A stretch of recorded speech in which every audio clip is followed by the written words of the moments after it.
Hi everybody, welcome. We'll be starting in about 5 minutes. So last opportunity to grab a drink, make yourselves comfortable before we get into today's discussion. And just while we're waiting, it's an opportunity for us to get to know each other a little bit better. If you just want to pop into the chat, where in the world you are and what the weather's like outside your window. Judy, can you just check if the settings are so people can turn their cameras and mics on as well, please? Just let us know you're ready to start by turning your cameras on. As you'll know from our previous sessions we've attended before, it's a fully interactive discussion. We're here to facilitate the conversation and to create kind of a space for us to learn and grow together. So really do encourage you to put your cameras on so we can have human-to-human conversations.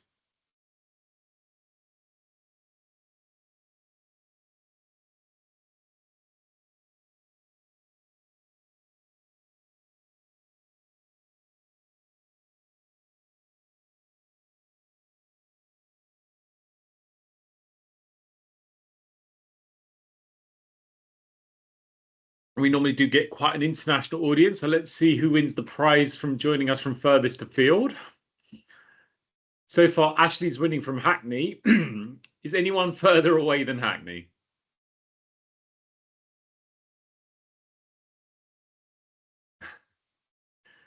So Heathrow's actually closer to where we are. We're near Uxbridge.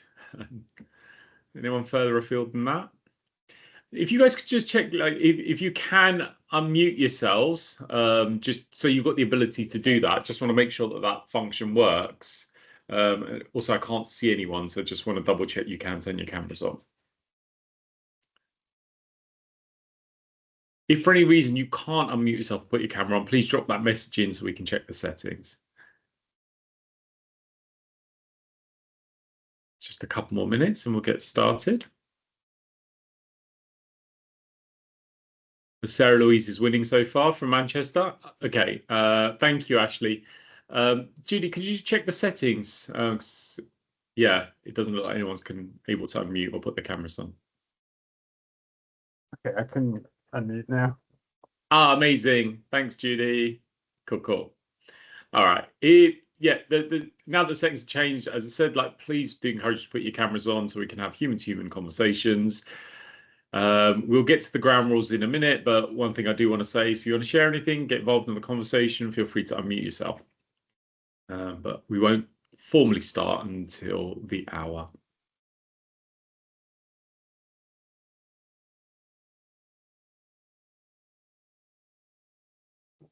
And how many of you have actually been to one of our webinars before? No, all first timers then? Anyone not been to one of our webinars before? Wonderful. Well, welcome if you're here for the first time. The rest of you, you're somewhere in between the two, so we don't know if you've attended before or not. You will get to learn as we go through the session. It is interactive, so I'll be asking lots of questions and asking you to get involved. We'll be over very quickly if you don't get involved, because this is not a presentation. I'm not here to lecture you. I'm not here to go through content and slides. We have some information we're going to share, but this is your session. You have invested your most valuable resource in being here today, which is your time. And I want to ensure you get maximum value from this time, but we do need your help with that. So we do need you to get involved with the discussion, share your thoughts, feelings, opinions, and ensure you get as much value from this discussion as you possibly can. Give it another minute and then we will get started. Sorry, what was your name again?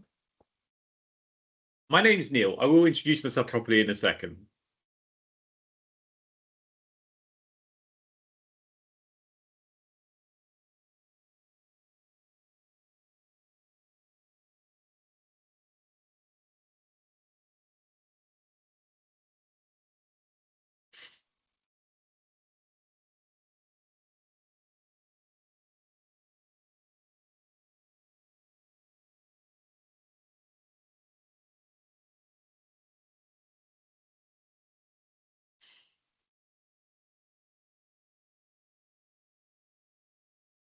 How many of you feel there aren't enough hours in the day to do everything that we feel we should, or we are told we should be doing in the course of a day. Just me then. Okay. Myself and Liberty, amazing. Okay, there's a couple of us. How many of you know someone who feels there isn't enough hours in the day to do everything they need to do, constantly under pressure, running around chasing their tail like a headless chicken? Again, a couple of us. How many of you honestly have never felt overwhelmed by all the things that we feel we should do, all the good suggestions, wellness advice out there, and can fit it all into your daily routine? Now, this is interesting. When we started looking at this subject, I had a bit of a personal reflection. If I did my ideal morning routine, which would look something like getting up in the morning and having an ice plunge and then doing red light therapy and then having some time to meditate and then to journal, and then probably to have a bit of a gentle walk in nature, get some fresh air, go to the gym, have a good workout, yeah, have a protein shake or a smoothie. You know, if I did my perfect morning routine, I'd be going till 6 o'clock in the evening. There just isn't enough time to do all the things that we would like to do to improve our health and well-being. And here's something really ironic. 12 years ago, I wrote this book. It's called The 10-Step Stress Solution. It's not a sales pitch. I'm actually encouraging you not to buy this book. Because if you're stressed right now and you read this book and it's giving you all these ideas and suggestions of things that you could do to improve your health and well-being, you'll be more stressed by the time you finish the book than before you started. Because often we're stressed and overwhelmed because there's so much to do. There's so much pressure and demand in our lives. And then you've got to find time to do all of these other wonderful things that are designed to increase your resilience. And this is really where actually more information in the world we find ourselves in is fundamentally flawed. We already have too much information. Most of us are not doing the things that we already know, let alone introducing new things in to do. So let's put this to the test. I'm not just going to make a big statement like that. I'm going to put this to the test. And some of you have been to our webinars before will probably have heard me sharing this idea. But let's think of 4 basic bits of information that most people have come across. Basic bits of information around how to improve your health and well-being or maintain your health and well-being. Start with a very simple one. Water. How much water should you drink?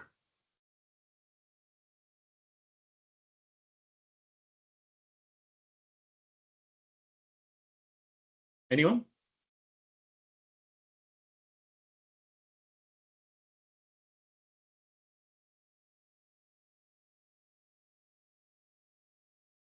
I'm sure you've all come across this. How much? Sorry, go for it. So please say that again. There's a few people saying 2 to 3 liters, 8 glasses a day, only when you're thirsty. Perfect. Yeah, 2 liters a day, right? So we've all heard 2 liters a day. Thank you, Judy. What about how many bits of fruits and vegetables should you eat? Now, those of you outside the UK might have a different number to this, but those of you that were, have lived in the UK for a while, born and brought up in the UK, you all know the answer to this. Go for it, Lorraine. How many bits of fruits and vegetables are we told we should eat every day? At least 5. 5 a day. Public Health England used to run campaigns, billboards around this, the 5 a day, right? How much sleep should you have? At least 8 hours. Yep, 6 to 8 hours. Most people have come across, right? What about how many steps should you walk? Depends on ability, but this usually say about 10,000 a day. 10,000, right? These are 4 numbers that we've all heard. Most of us have come across this. We actually were involved in this study about 5 or 6 years ago. It was a pretty significant sample group, and more than 80% of people could answer at least 3 out of 4 of those questions. We asked a follow-up logic question. How many of you do those things every single day of your life without fail? What percentage do you think we got to? If more than 80% of people could answer 3 out of 4 of those questions, what percentage do that every single day? 10? 10%? It's 2.9%. This basically, for me, proves the point that we live in a world where everybody knows everything, but nobody does anything. So for me, that's the definition of madness. If you know those things and also believe them to be true, yet don't take action on it, there is absolutely no point in introducing new information. Now, let's just kind of establish a couple of points, because some of you, and I'm really sorry, I'm not sure what's going on here, but my chat is really running slow. So I'm getting messages around 5 a day now. So I'm going to rely on you, Judy, just to bring in what's in the chat, because it doesn't seem to be working for me. Just before I introduce myself, let me start by introducing the most important person. Judy, give us a wave. Judy's my lovely co-pilot today. She's going to be supporting any of your messages in the chat and bringing your thoughts into the conversation. But also you can jump on the mic and get involved in the conversation yourselves. So those bits of information, the 2 liters a day, particularly over the last couple of months, last few weeks, we've had extremely hot weather in the UK. If you're quite an active person, work outdoors, have quite an active lifestyle, 2 liters of water a day at this time of year is going to leave you chronically dehydrated. It also depends on age, sex, ambient temperature, all kinds of different things. The amount of fruits and vegetables you should eat is very much dependent on, again, lifestyle, what your needs are. That's unique to each individual. How much sleep you should have. If you're interested in that, read the book Why We Sleep by Matt Walker. Everybody has their own unique sleep formula. And also, the final number, the 10,000 steps a day. Does anyone know where that number came from? A Japanese company selling pedometers in the early 90s. The 10,000 steps a day wasn't based on science. It was a marketing slogan. So we have these numbers that we've all come across. Let's park the fact that they're not actually based on any solid foundation. There's suggestions, it's guidance.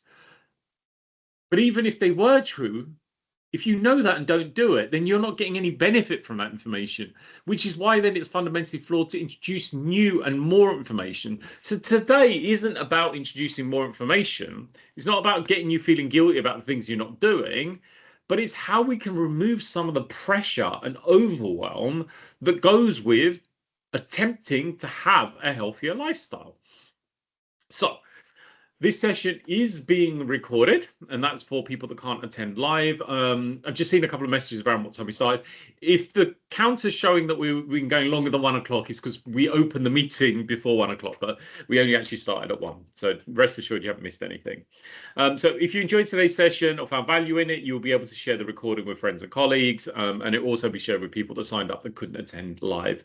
I'm also really grateful that there's more than 239 of you here today. It's really fantastic when you show up for these meetings, because it makes it worthwhile. We do this because we care. We don't get paid to do these sessions. Who are we? Our organization called the Stress Management Society. It's now an international non-profit organization that I set up in 2003 off the back of a breakdown and an attempted suicide. And I wanted to do something to help people raise awareness around issues around mental health, stress, and poor well-being. So we've been since 2003 doing our best to reach people through programs like this, through webinars, through resources, through our annual campaign, Stress Awareness Month. But we also have a research consultancy arm that does corporate programs for some of the biggest companies on the planet, which is called International Wellbeing Insights. And really, what I'm here to share is not information or data or to tell you what's right or what's wrong. Is to kind of have a human discussion and explore kind of the ever-changing nature of the human experience. And particularly now where we're living in what feels like an episode of Black Mirror, there is more pressure and overwhelm for every one of us because of the demands of life. How can we use this time, this hour that we have together, just to plant some seeds and spark our interest so we can start ensuring that our well-being, our mental health, our welfare is higher up the priority list? Because often we're not doing the things that bring value because it's not important enough. If it was important enough, if it was enough of a priority, you'd find a way to make it happen. As I mentioned, we don't get paid to run these sessions. We are only able to do this by way of the generous donations of the people that attend these programs. If you are able to donate even a small amount, it helps us to continue doing this work. So please use the QR code on the screen. Support us if you can. This is a workshop. This is not a lecture. It's not a presentation. There's, as you've already noticed in the 10 minutes we've been together, I will ask questions and there'll be opportunities for you to get involved. This is your session, not mine. It's an opportunity for us to ask questions, share experiences, disagree, seek clarification, whatever you need over the next hour. Myself and Judy are here to support you to the best of our ability. Also, given the nature of the conversation that we are about to have, there's just a couple of ground rules. We only have a small amount of time to cover a huge subject. Let's make the most of it. Be present. If you can, limit other distractions, put your technology off or silent. Allow yourself to be present to the conversation. We may end up exploring sensitive things. We're talking about mental health, so I'm putting in a trigger warning. Participate. What you put in will determine what you take out. If you say nothing, do nothing, don't get involved, you're not going to get anywhere near as much value as if you are able to get involved in the conversation. Be open, honest, and respectful. If someone shares something you don't like or agree with, that's okay. They're entitled to their opinion as you're entitled to yours. I encourage you to have an open mind and an open heart to new ideas, new reflections, new ways of doing things. When speaking, speak on behalf of yourself. Use I statements. I think, I believe, in my opinion, rather than speaking on behalf of others. We do ask that things that are shared in this space don't get shared outside of this space. That applies to people watching the recording as well. The only caveat to that is safeguarding reasons. If anyone mentions anything in this space that affects your safety or the safety of others, that's the only time the confidentiality will be broken. So, when life gets busy, when you are feeling overwhelmed, what are the kind of things that end up getting squeezed out of your life? What are the things that you're likely to do less of because you're busy, you're overwhelmed, you're stressed? There's obviously, some suggestions there, but I want to hear from you. What are the things you are less likely to do when you're struggling? So I'd love some of you to jump on microphone, share your thoughts, and we'll obviously get Judy to share what's in the chat as well. So who'd like to share? Go for it, Poppy. I would say definitely like chores and like making sure things around the house like tidying up together. Okay, yeah. So you're less likely to tidy and organize things. Go for it, Helen.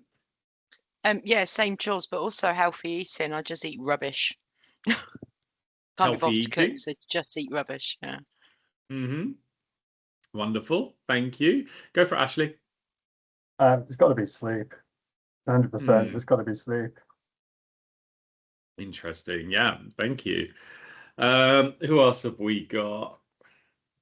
Sandy? I'd say a bit of everything, to be quite honest. At any one time, I'd like give up on exercise, even though I do it regularly. And I agree with everybody on the healthy eating, because yesterday had a bad day, so 4 donuts later, not very good. Oh dear. It's a good or a bad day depending on your perspective, but I hear you. Thank you. Stephen, go for it. We'll take Stephen, then we'll get some comments from the chat. Yeah, it's a bit of an odd one, but communication. So I stop talking to people. I kind of get withdrawn when I get really stressed. So that's something that's I stop. Yeah, I hear you on that. Judy, what have we got in the chat? What are the themes that are coming out from the conversation in the chat? A lot around sleep, eating, exercise. Those are the main themes that I've seen. There's been a lot that I can't keep up with all of them. Seeing friends and family as well. Again, healthy eating. So yeah, those have been the main themes. Chores as well. Jane, go for it, Jane.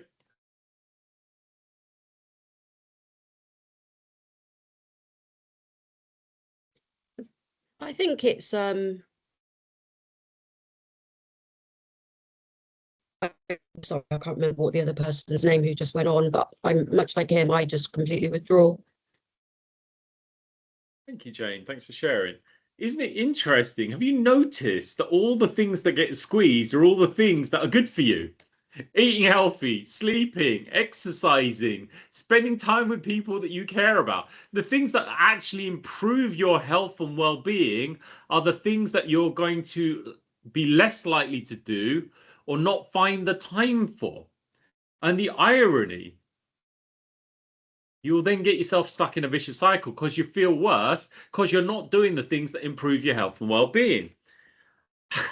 It's for me, this is such a an interesting thought, because I agree. Like this happens to me sometimes. I have to remind myself, to force myself to get up in the morning, go to the gym, or to meditate, or to make sure I'm preparing proper food, even though that's not what I'm feeling like I want to do.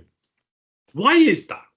Why do we stop doing the things that improve our health and well-being when we're struggling, when we're overwhelmed, when we're busy, when we're stressed? Go for it, Ashley. Yeah, it might sound strange, but I think there's an element of like survival mode kicking in, or like psychological safety, you know? Like, you know, having only so much space for like core things that will keep you alive, a bit like, you know, hierarchy of needs, Maslow's. I think it may have something to do with withdrawing and shutting down, from what a lot of people are saying. Potentially, yeah. Yeah, thank you. Poppy, what's your thoughts? I think it might be like also the desire to not affect like anyone else. So like prioritizing the actions that will affect other people's lives, like relationships and like work priorities, things that other people are relying on. Whereas like, you know, how much you sleep and what you eat doesn't affect anyone else. So it's kind of like something that you can sacrifice almost. Interesting notion, but Poppy, if you don't sleep and eat well, does that affect others? Probably, yeah. It does, doesn't it? Because you're not the best version of yourself.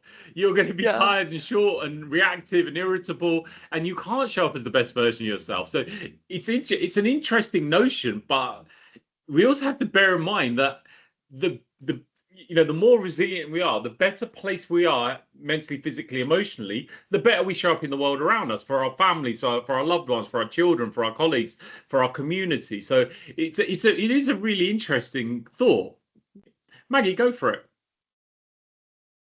I think for me, when I'm feeling overwhelmed, I put this in the chat, I prioritize work because I can't afford to have anything happen job-wise. So all my energy gets directed to my job to make sure that's secure. And then I simply don't have the energy to be doing anything else. And that's when everything else goes.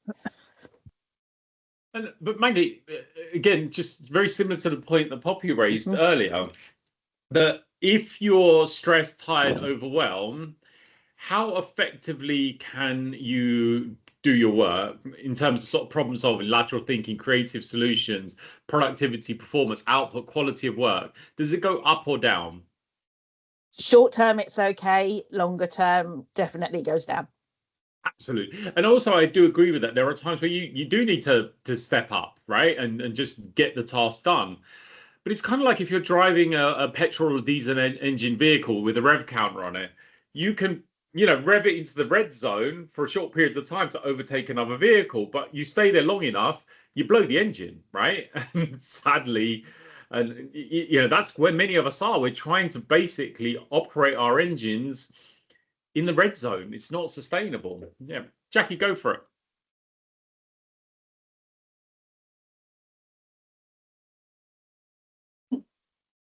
Sorry, I think that sometimes, although we have all these things that we should do, and like we said, we know that they're good for us, actually, I don't think that the full permission to prioritize yourself is out there.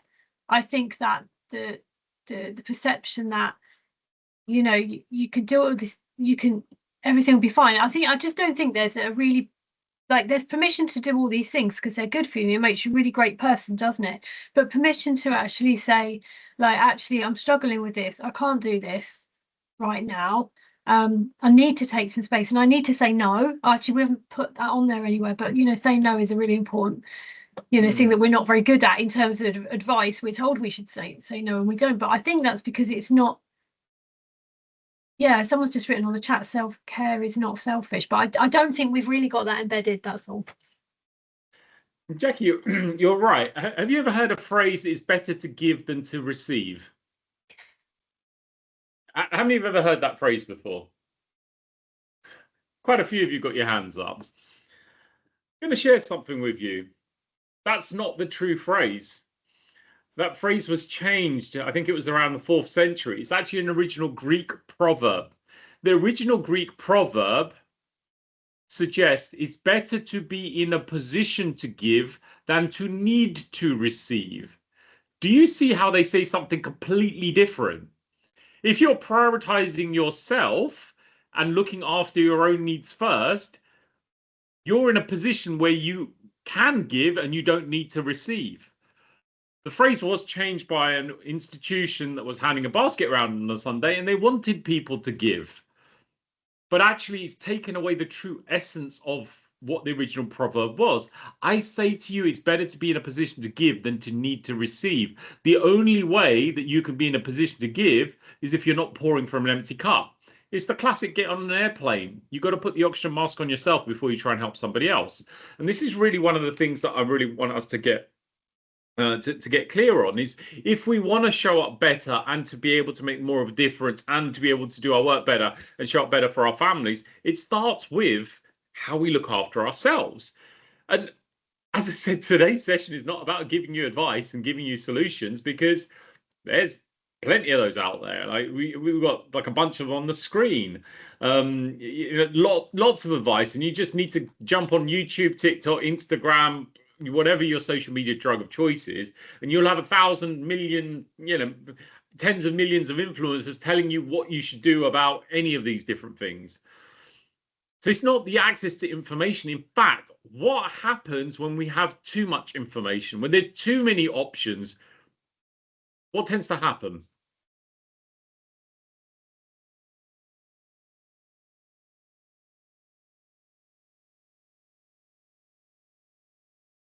Go for it. Who have we got? Edward? Yeah, so I certainly find, I do none of it because there's so much you could do. It's called decision fatigue. When you've got so many options. If you go to a really, really top restaurant, they'll have about 5 options on the menu. If you go to a restaurant which has got 100 options on the menu, probably not quite as classy as the one that's got limited options. Why? Because you don't get decision fatigue. You've got 2 choices of starters, 2 choices of main course, and 2 choices of dessert, mostly. And that's because they've made it simple and easy for you to make a decision. Where in life, we have too many choices and options. And when you have too many options, you end up not making a decision at all. And people go into apathy. And I think this is one of the challenges. When there is too many things that we could be doing, many of us end up doing none of them. So, the screen that we've got up is not to tell you the things that you should be doing. This is just to give you a sense of the level of overwhelm many of us are experiencing. And, part of this is not about giving you more options and more solutions, but getting you to think about what are the barriers to you doing the things that can already bring you benefit. Sorry, Lorraine, I've just seen your hand up. Did you have something to share or a question? Lorraine Harrison. Sorry, no, I think it must be an old hand. No worries. Young hand or old hand, it's all good. All is welcome here. So we were looking at something called the advised day. Judy, what's your thoughts on this? Do you want to kind of give us your reflections on what is an advised day? So when you were looking at this, you were trying to think about everything that you're kind of told that you have to do. So if we were to kind of group it into 5 categories that make up your typical day, it includes work, sleep, progress, self-care, and different tasks. So for example, for work, it's commuting, your office hours, your lunch, your meetings. For sleep, it's getting the full 8 hours undisrupted sleep. For self-care, it could be, you know, having your vitamins, exercising, meditating, reading, and then your tasks, any admin tasks, or like spending time with family, trying to walk pets. And, you know, like on paper, it might sound like reasonable, you know, you're like, okay, I'm going to do this, this, this, and this today. And then it comes to the end of the day and you realize, okay, like actually after work, there's only so much you could do because you're trying to, like, it's already been like a big mental load. And when we try to calculate the advised day versus the actual day, Neil, on the next slide, you'll be able to see how, like, so in a day you have 24 hours. And if you were trying to fit everything that you're meant to fit in, it would take at least 32 plus hours. And as you guys can see and probably have realized that it's actually not realistic, hence why we end up saying, oh, I didn't have time to do this and I don't have time to do that. It's because it's actually unrealistic. But yeah, that was like primarily the basis of that. What are your thoughts, guys, like after seeing this? And Julie, it's a good point. And before we get everyone's thoughts, so this is fascinating. So in order to do everything we need to do in a typical day, we need 32 hours. So that means that most of us got a deficit of 8 hours. So I'm going to suggest here that you write to your member of parliament asking them to increase the day by 8 hours just so we can get everything done. There is also another solution as well. I learned the other day that a day on Venus is longer than a year on Venus, right? So their day is very, very long. It takes longer for Venus to spin once than it does to go around the whole of the sun. So, you know, if you don't feel there's enough hours of your day here on Earth, we could move to Venus. The problem is we wouldn't last more than about a millisecond before we'd be evaporated. So, yeah, it feels like we're not going to be able to get more hours. So what do we do here? Like, how do we balance this paradox of not having enough time to do everything we need to do or that we're expected to do versus the actual time that we have due to the laws of time and space?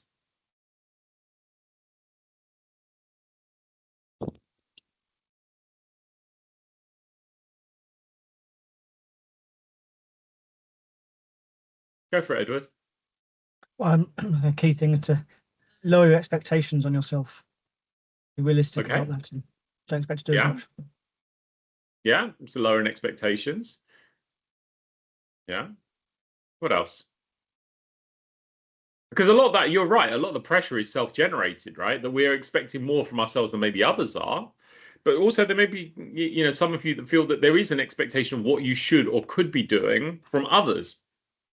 How do we balance this? Because here's the thing, when you're constantly feeling like you can't get enough done, that you can't get through your to-do list, that there's never enough hours in the day. And I can tell you, as much as I'm presenting this content and I work in this field, I feel this a lot.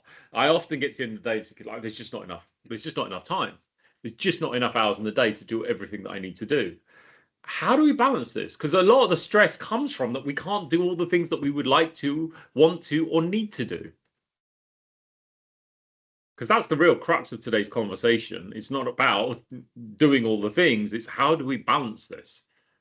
How do we prioritize what's important? Go for it, Farial. I hope I pronounced that correctly. Hi, Farial. Yeah, no worries. I think it's important to have an honest conversation with, let's say, your colleagues, your line manager, just to let them know that you're struggling, that you have priorities and that you may need some support. And, you know, having a buddy system in the workplace is really helpful, and making sure that you've got, you know, what the things that the tools that your organization has there to support you, like having a wellness plan, having a work adjustment passport if you've got a disability or you've got caring responsibilities, a carer's passport, having a stress management plan, and just using those tools to help. Yeah, absolutely. And then what we also got to add to this is the, you know, wellness and well-being has been commoditized, right? There's so, you know, you just need to literally flick through a magazine, pick up a newspaper or scroll through Instagram, and there's going to be loads of people trying to sell you loads of different things. I know that somehow the algorithm's got my number, and it's my Instagram's constantly trying to sell me another cold plunge or a red light therapy or whatever else. So yes, wellness has been commoditized. Maggie, go for it. I think it's one of those situations where, imagine a friend was coming to you with this problem, and what advice would you give to a friend? Because I think you're always kinder to your friends than you are to yourself. Absolutely. And if you can turn it on your head, what advice would you give to your friend? Give it to yourself. That's at least a starting point. Yeah, I love that. Yeah, absolutely. So we established one of the things that is a challenge is the lack of time to do the things that we'd like to do. Another one is that there's the belief that we might not have the money to do all the things that we need to do, to get that massage, to join that gym, to do a juice cleanse, to go to a retreat, whatever else. There is a perceived cost to this. And looking at this, if you were to do all of the things that have been suggested, you could be spending hundreds, thousands of pounds a month. There are some of these things that definitely that I do. Go to the gym. There are supplements that I take. There are some products that I would use.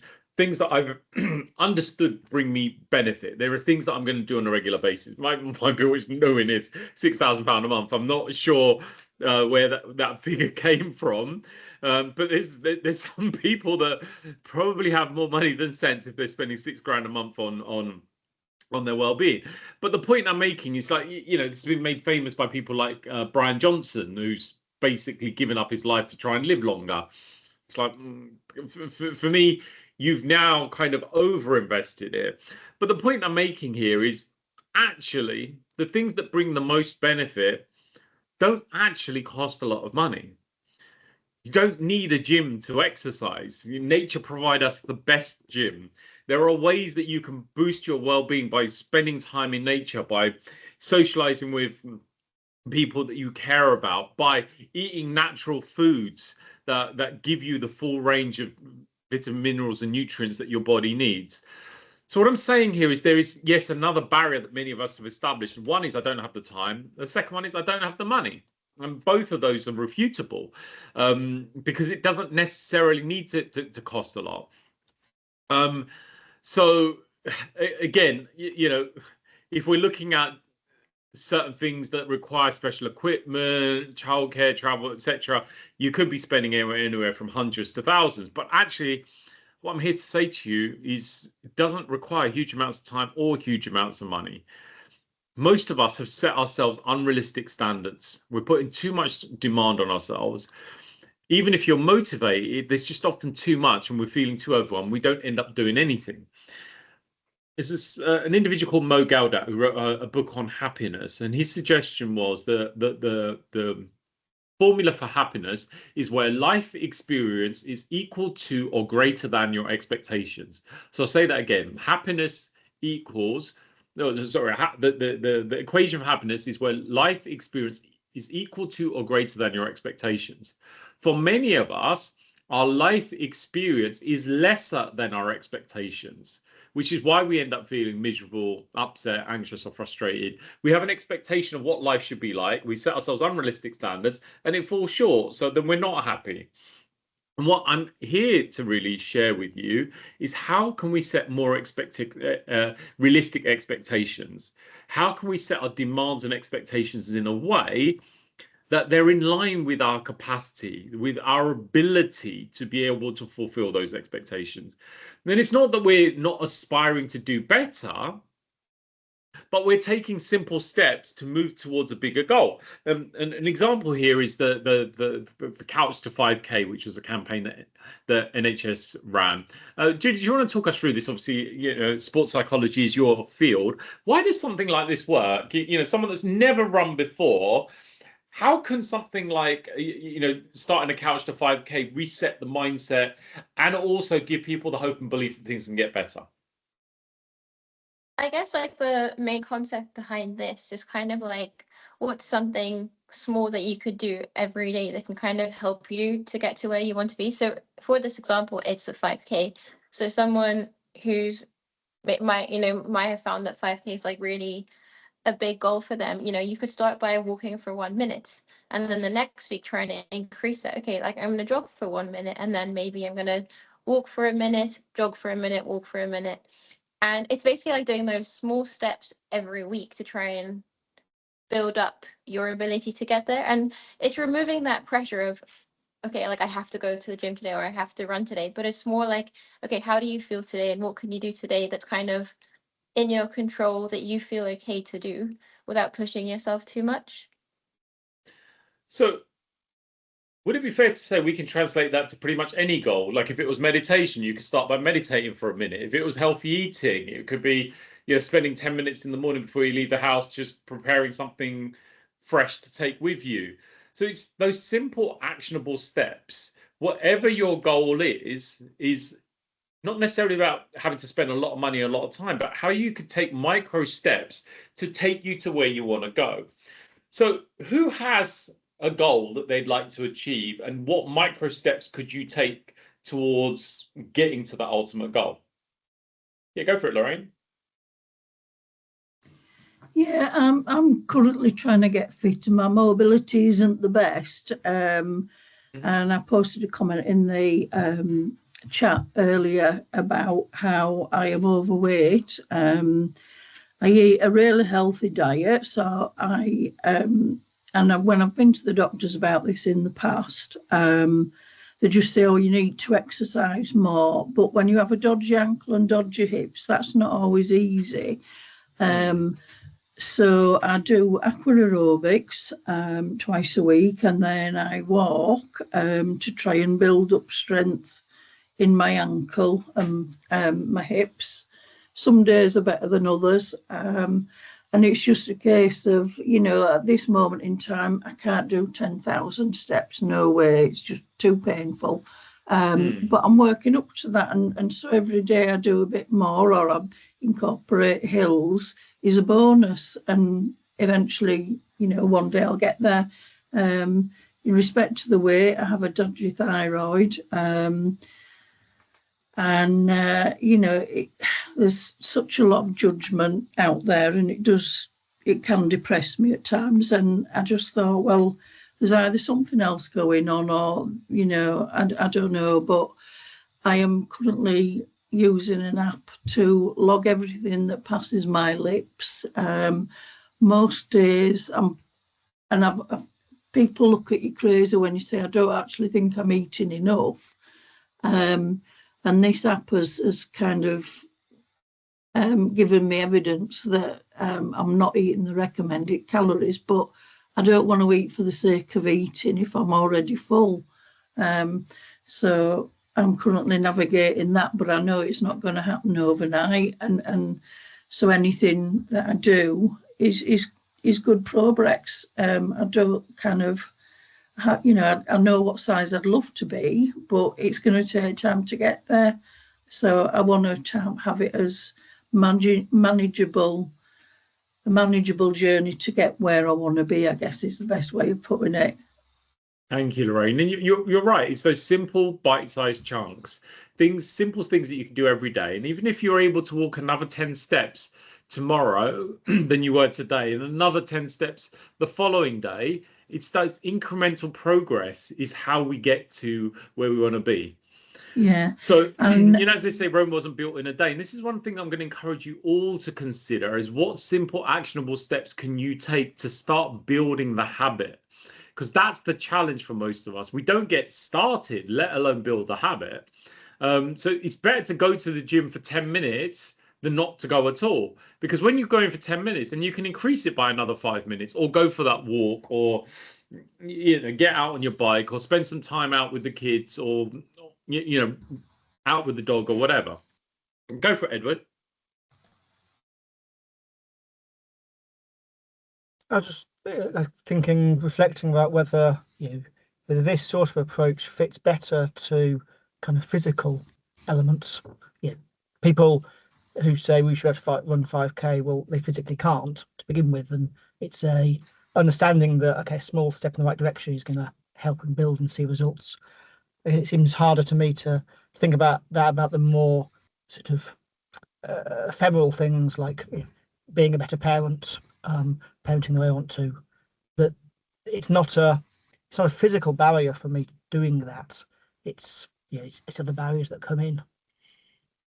Of course, and in a way that you could still approach it in the same way. If your goal is to become a better parent, what simple action could you take on a regular basis? Like, I'm going to spend 20 minutes with my kids every day doing something specific. Does that make sense?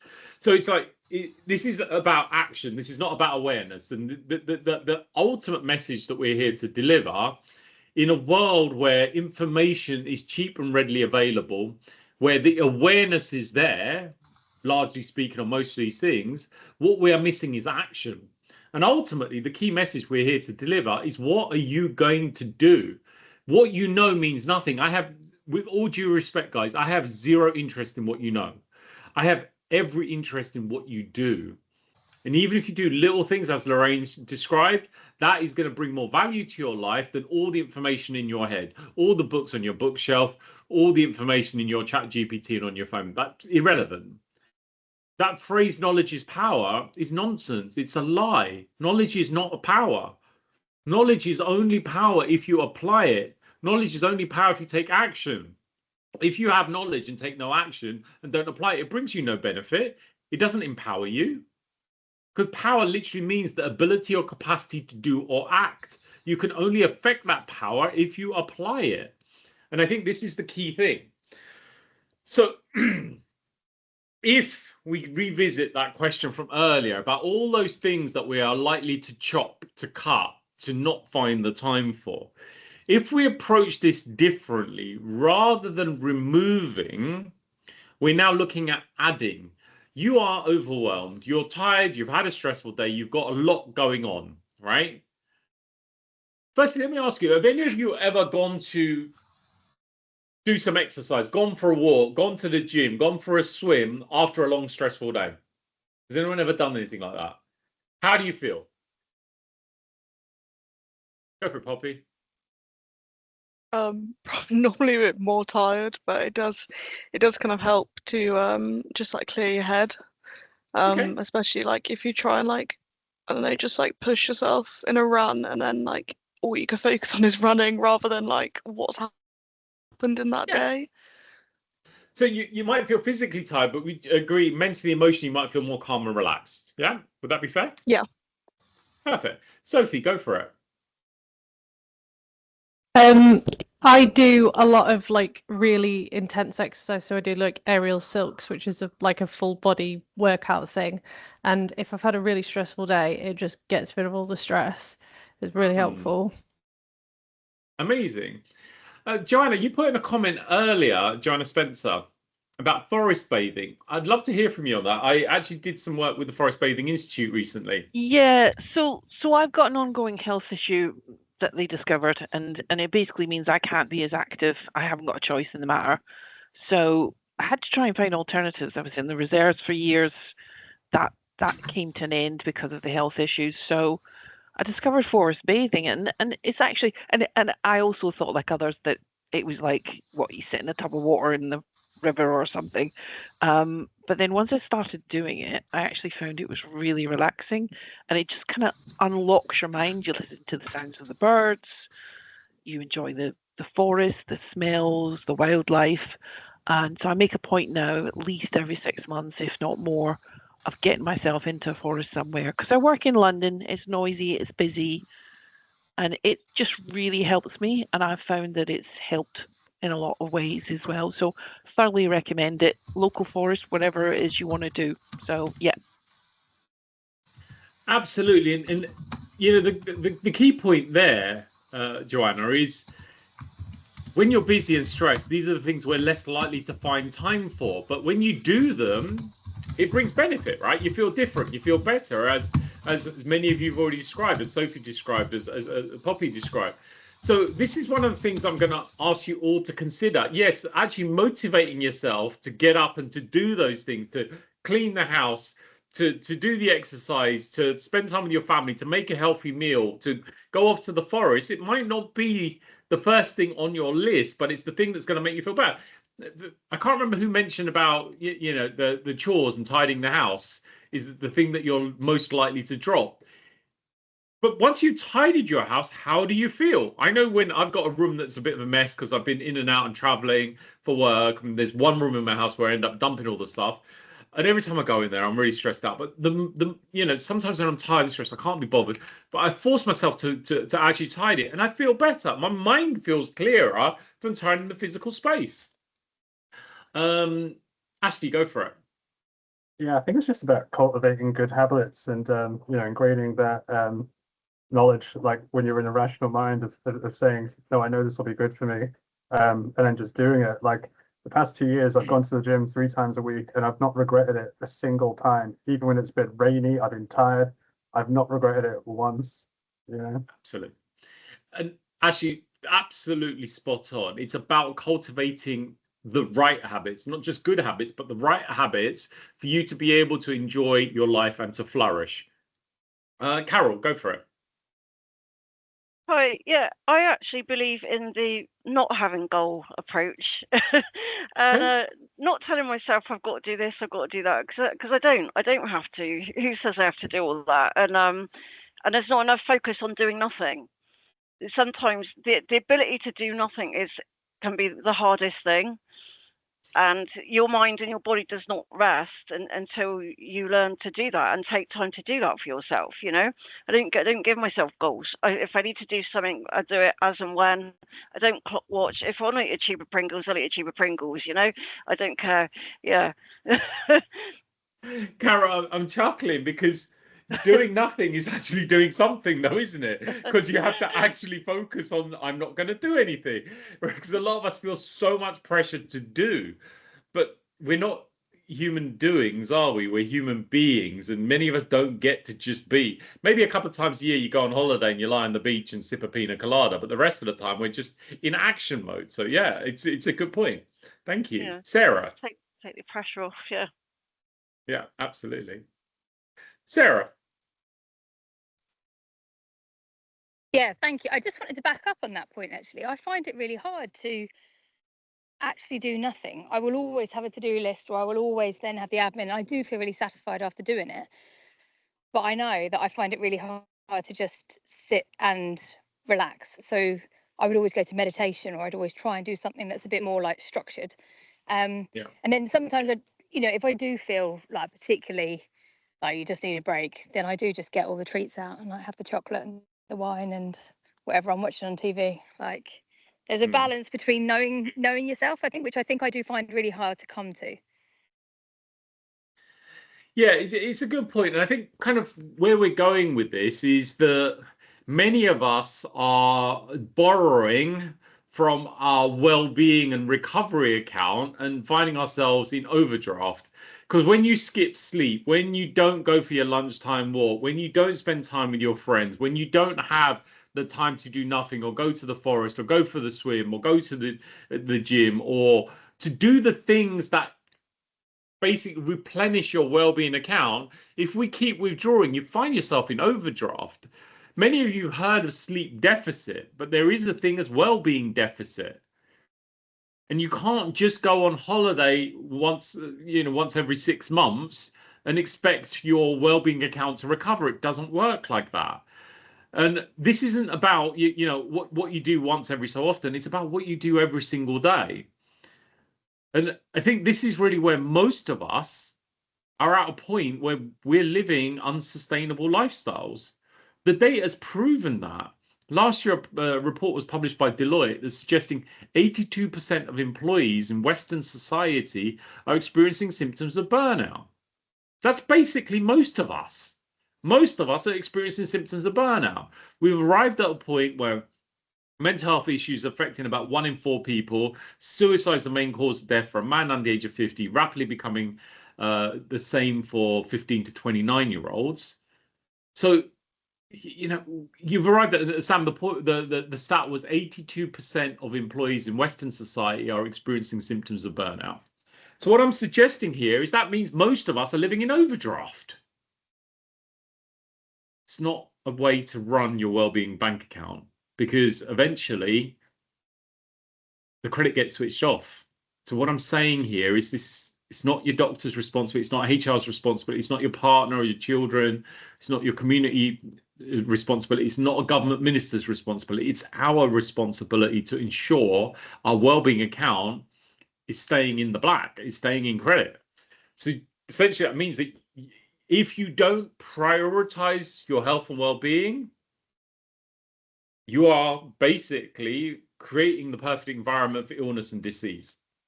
And that's because we haven't done enough to replenish our well-being account. So really what we're looking here is, rather than subtracting, to add. How do we build a healthy bank balance? So that way, when you have those moments of challenge, of stress, of unexpected circumstance, of losing a loved one, of having some kind of challenge at work, or some you know, national drama or trauma, that your bank account is well equipped to be able to take a subtraction without going into overdraft, right?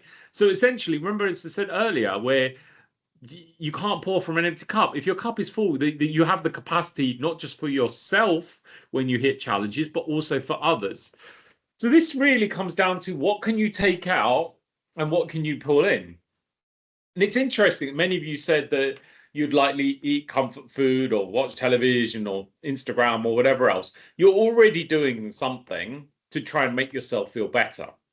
What I'm sitting here and saying to you all is, rather than removing from the bank account by doing the things that challenge your well-being, what could you take out and replace to ensure that you're better equipped to cope? Because ultimately this comes down to choices and priorities. That's really what this is down to. It's not how much money you have or how much time you have. It's how you're choosing to spend that time, how you're choosing to invest your resources. And if, again, you don't need to invest in a gym, you could, as Joanne said, go to the forest, go for a walk, go for a run, ride a bike, whatever it is you can do. You don't need to spend money. In fact, some of the fittest, healthiest people on this planet come from places like blue zones, where they're not doing exercise in the gym. When they're sweeping their house, they're doing it with a broom. When they're doing gardening, they're doing it manually. When they're making bread, they're kneading it with their hands. So a lot of their manual movement, a lot of their physical activity just comes from day-to-day sort of actions. So these are the kind of things to start considering. What can you bring in? So, what can you delete? What can you get rid of that brings zero value to your life? One of the things I stopped doing about 10 years ago, don't read the newspapers, don't watch the news, deleted that, brought no value to my life. If there's something important, that information will find itself to me. What do I need to do right now? What can I delay, push back till later? What can I ask someone else to do or help and support? And what can I do differently? Simplify it, cut it down, spend much less time on it. So this is known as four-dimensional thinking. So just be aware of those kind of quick fixes. We're often in that moment thinking about, how do I make myself feel better? What can I eat? What can I buy? What can I do? What can I consume? What miracle cures are out there? What's going to come out of a blister pack and make me feel better? And essentially what we're doing there is delegating responsibility for how we feel to someone else, rather than looking at, well, what can I do without any external influence or resource? And there is much that we can do. So these are the kind of things that we're suggesting here, is what can you do to simplify, what can you remove, and what can you add in? So we've got some suggestions there. There's a purple paper that's going to be, Judy's well ahead of me. She put the link into the chat. But that's kind of where I just want to get some suggestions from yourselves before we close. What could you stop doing in order to make time to do something that is going to bring you benefit, is going to put some credit into your well-being bank account?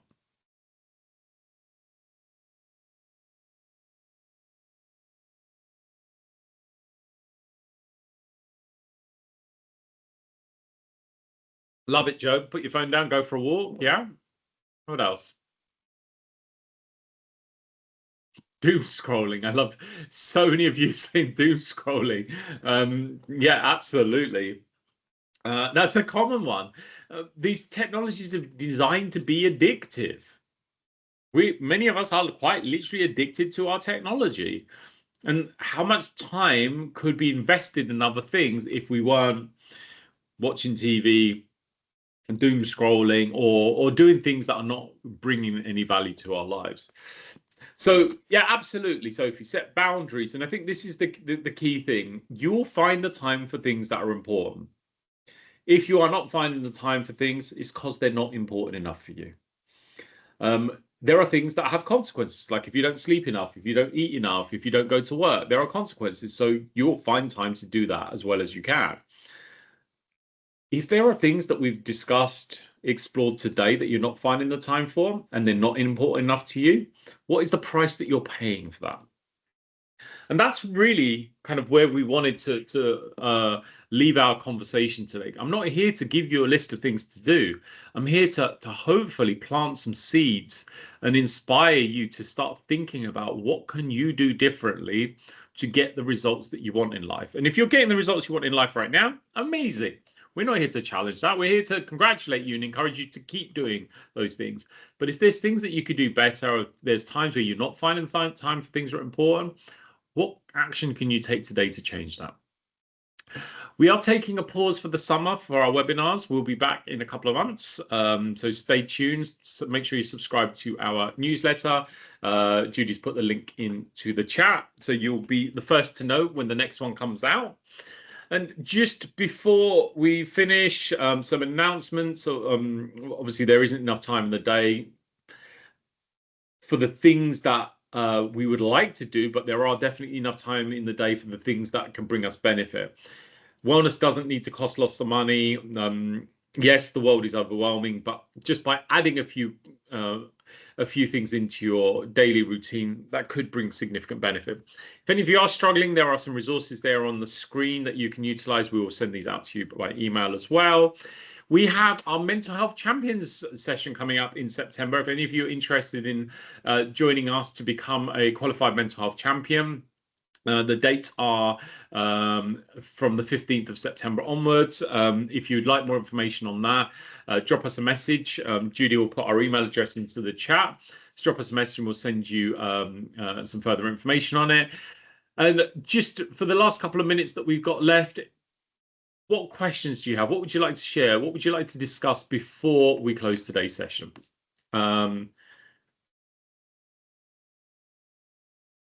Anyone got any final questions, comments, or email reflections? Well, if that's the case, what I'd like to say is, firstly, thank you so much for investing your most valuable resource in being here today. Oh, Carol, go for it. Go for it, Carol. No, I was just going to say, like, to people, no one ever died from not cleaning the house or going for a run. Absolutely. But you know what? People can, and I'm sorry to say this, people can die when over the course of many years or decades where they don't make the time to move their bodies and eat well and sleep well. So yeah, good habits don't kill you, but bad habits over time can. So it's just little and often. And I think this is the key thing is what action, what little steps can you take? Like Lorraine suggested, just those little steps today that over time can take you in a completely different direction.